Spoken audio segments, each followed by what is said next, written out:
What's up? How you doing out there? This your boy, Easy Work Boxing, about to hit you everywhere but under your feet with this one. Please like, comment, and subscribe to the channel. No bias talk, no racism on this channel about boxing, man. Hit the subscribe button. Gotta talk to y'all about Teofimo Lopez versus Sandor. Now, first I want to tell Teofimo Lopez this. Teofimo Lopez, you were never undisputed. Stop telling people that. Stop lying to yourself. You were never undisputed. Devin Haney is the real undisputed champion at 135. You were never that. Okay, now let's go into this fight. Basically, this was going on with Sandor Martin's situation with him, fighting now out of 3 weeks. Okay.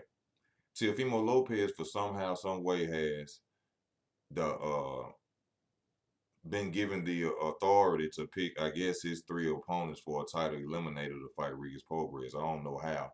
That's the way he coming across and saying it. Like, basically, he had three options. Now, I'm finna let y'all hear this, and then I'm gonna go in after and a little bit more about the fight. Now, I'm gonna let y'all hear this right here. Announced?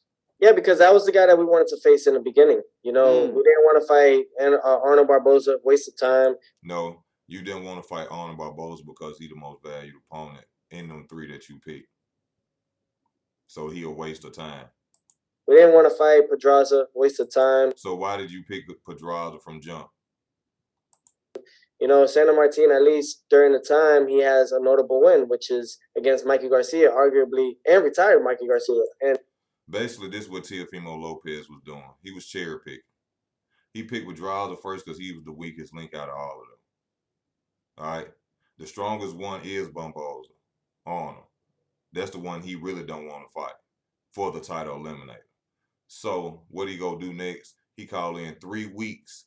Called Sandor Martin in 3 weeks. Notice you gonna see if you watch this video on Fight Hub that he gonna say Sandor Martin already knew they was gonna call. Well, how did they know that he was gonna call? Y'all was gonna call to y'all. How y'all knew that? Because y'all already let him know that if anything happened to Pedraza, that he was next. That's why. And you didn't say y'all called. You didn't say Arnold knew. Barboza knew, did it? Yeah, because you was cherry picking. You wanted Pedraza, the guy who Tank knocked out. So you want to pick Pedraza. That didn't fall through. All of a sudden he comes sick. Then next thing you know, you go try to pick the next cherry, which is Sandor Martin. But you're going to use it as a good cherry because Sandor Martin beat a 20-month layoff Michael Garcia, which Michael Garcia probably thought that if you look at the resume of Martin on BoxRec, I'm sure Michael Garcia was like, man, this ain't not go out there and beat this dude or whatever. But Michael Garcia slipped on the fact that this man got over 40-some fighting. He got experience. And I think that's what you're going to do as well. It's the fact that you sitting up here and you looking at it, you watch that resume and seeing them fight, like, oh, this dude beat Michael Garcia. Then your team, smart as they are, because they are in boxing, go and watch and look and see that he beat Michael Garcia coming off a 20-month layoff. But even still, after the layoff, you got to think, he, like you was saying about Michael Garcia, he still beat a 4th-division champion, Michael Garcia. So I think that this fight right here is going to go way different than a lot of people expect. As you seen from in the press conference or the face-to-face situation, Teofimo Lopez jump at him. For some reason, all Teofimo Lopez fan going crazy, talking about he's just scared the man. He yelled off guard and jumped towards the man's face. I mean, what was he supposed to do? Not move? It was unexpected. The man didn't fall down. The man, y'all acting like he fell down and started crying or something. You know what I'm saying? They face to face and Teofimo go, ah, and the man go, he a boxer. They move. I mean, how did he scare him that bad? But anyway, it go like this. Like the dude said, you look nervous. You calling people in 3 weeks layoff. See, they have, in my opinion, it's something going on with that he already knew stuff. And then the guy said, oh, you like fighting fighters 3 weeks layoff. You see what I'm saying? So I'm telling y'all, he was cherry picking. They already called Sandor Martin and let him know he was going to be next in case anything happened. You see what I'm saying? That's why you talking about, well, this guy just stayed in the gym because he thought something would, because y'all called and told him he'll be next if something happened to Teofimo Lopez. You cherry picking. You cherry picking, but I think you ran across the wrong cherry picking. This is why.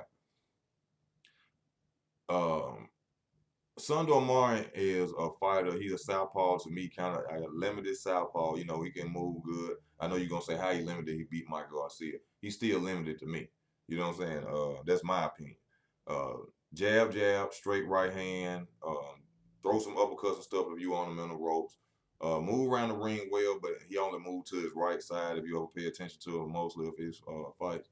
But I think in this fight he gonna frustrate Teofimo Lopez. Um, Martin has a way of creating distance. Even if you flinch at him, he creates distance very well. And I seen it was even frustrating, Michael Garcia. And the experience of Michael Garcia getting frustrated, I know it will frustrate Teofimo Lopez.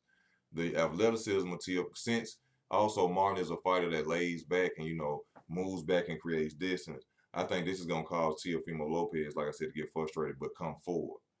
And I think that's what's going to mess Teofimo up. I think Teofimo, like I said, I've been telling people this, and people ain't going to agree with this. Teofimo Lopez has gotten far with his athleticism. I seen a documentary where he was talking about when he was a young kid, his father is the only person that trained him.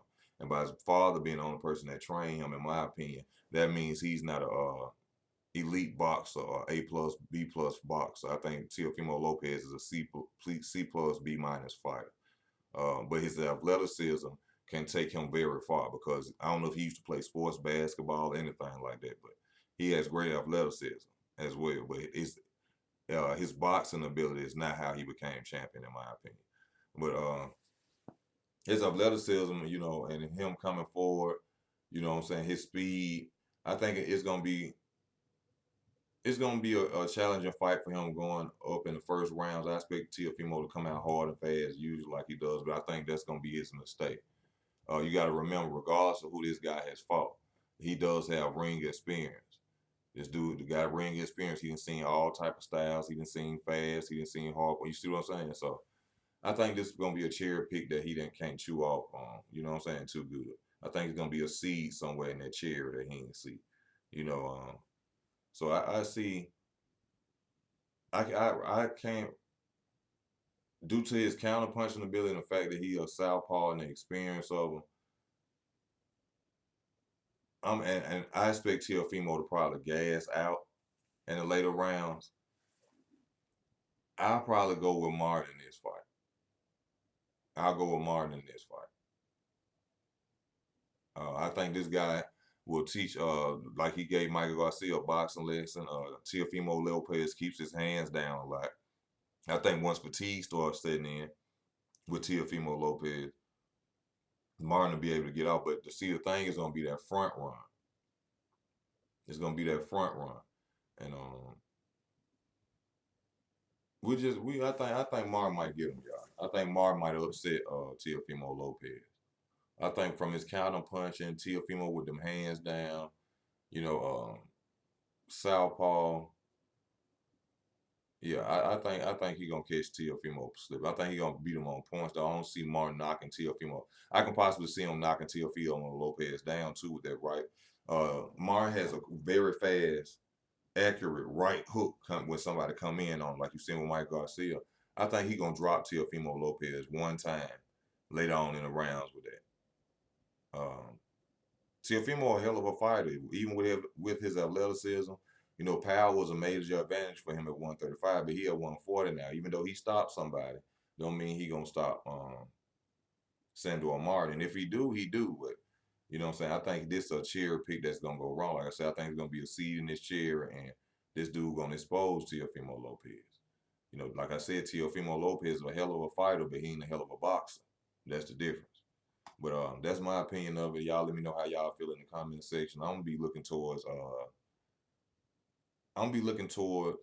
Martin in this fight. More experience, been in that division, counter puncher, accurate counter puncher, great timing. Yeah, I'm gonna go with him. I'm gonna go with him. So that's my opinion of y'all. Y'all let me know how y'all feel about it. I'm going with Sandor Martin off points, beating Teofimo Lopez. I think the distance that he gonna create is gonna frustrate the hell out of Teofimo Lopez. Which his movement or his distance of Martin gonna draw Teofimo Lopez to come in, and that's what's gonna get him clipped, or that's what's gonna get him outboxed in that fight. But we'll have to see though. But I'm going with Martin. Y'all let me know how y'all feel about the video, man. Thank y'all for y'all comments. You know what I'm saying? I appreciate y'all. Please hit the like button. I just give y'all real opinions of boxing, the sport that I love, man. And I thank everybody for tuning in. If you want to show the channel some support, you know where to go. I will have it at the bottom of the video. And I just thank y'all for tuning in, man. This your boy. I'm out.